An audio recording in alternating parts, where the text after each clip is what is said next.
Do you want to avoid this, this, maybe even this? Well then you've gotta take karate, that's it. James from Kirra Point Surf School here, and if you'd like to avoid taking karate lessons, follow these simple tips on how to avoid or navigate localism. These tips will help you navigate the lineup, hopefully build yourself a bit of a relationship with the locals and end up with you catching a good number of waves in those surf spots.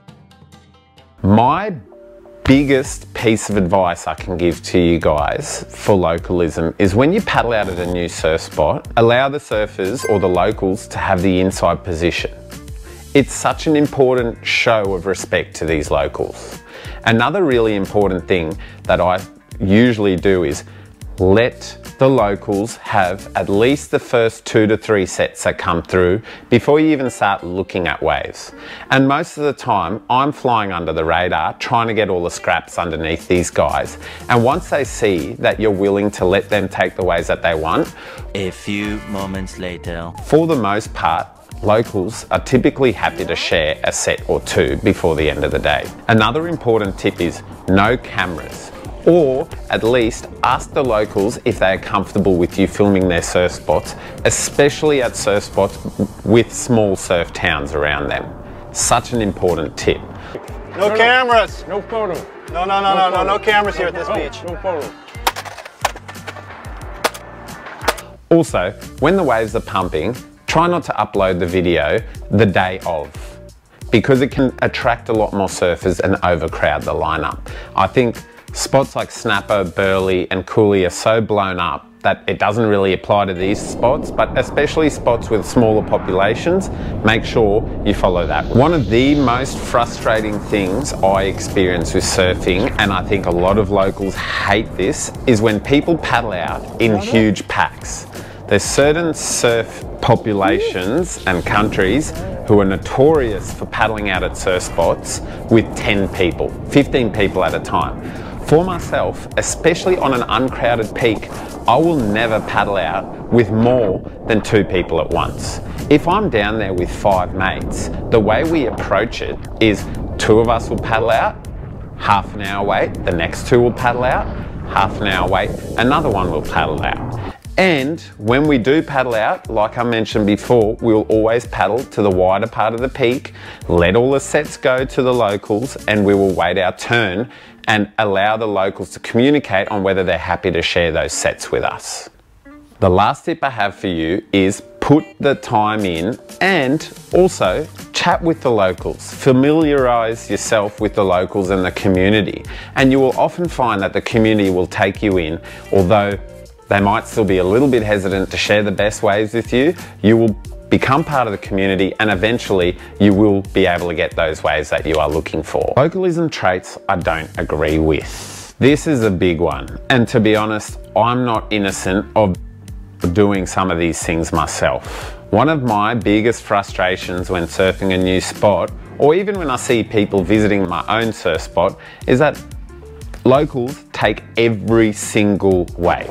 There is nothing worse than this. At the end of the day, we're all trying to have a good time in the water and we're all trying to get waves. The big, loud, egotistical guy in the water that takes every wave and blows up at anyone that disagrees or tries to take those waves from him, that's not localism, that's essentially bullying. Another thing that really frustrates me when I see this in the water is when you see fully grown adults in 1 to 2 foot waves, so knee high to maybe chest high waves, and they are taking, harassing, dropping in on little kids. Let the kids get some waves. It's just so ridiculous to think that these grown men blow up at kids, which I've witnessed over and over again, and steal all their waves. They're little kids. They're just trying to have fun in the water. Let them have that fun. Another no-no is shouting. I know it's really easy to get frustrated in the water, but it's so important to communicate.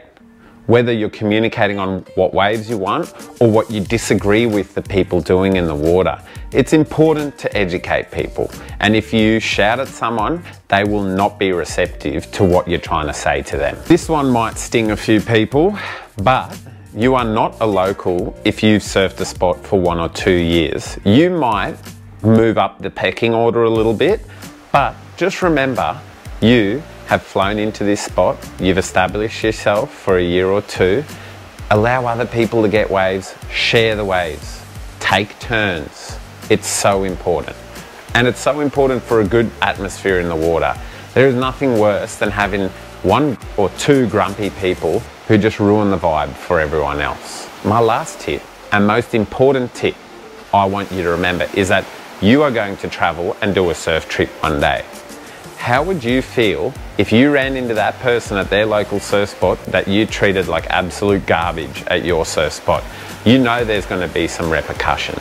I've found the locals that I got along with the best when traveling around the world were the well-traveled locals. One of my examples of probably the worst localism I ever experienced was in the Canary Islands, where each town that I visited had their own local crew who were unwilling to share waves with anyone from another town. That might be a few kilometres down the road. It was pretty ludicrous to witness, and I'm not sure if it's changed over there, as it's been over 15 years since I've been there. Now, my closing remarks is, if you're getting shouted at, if you're having issues in the lineup, try and follow my tips and steps. If someone's being a dickhead, I think sometimes it's better just to leave the situation alone and come back on another day. The biggest piece of advice is kill locals with kindness. I've found that if you're just calm, polite, let the locals take their waves, eventually good waves are going to come your way.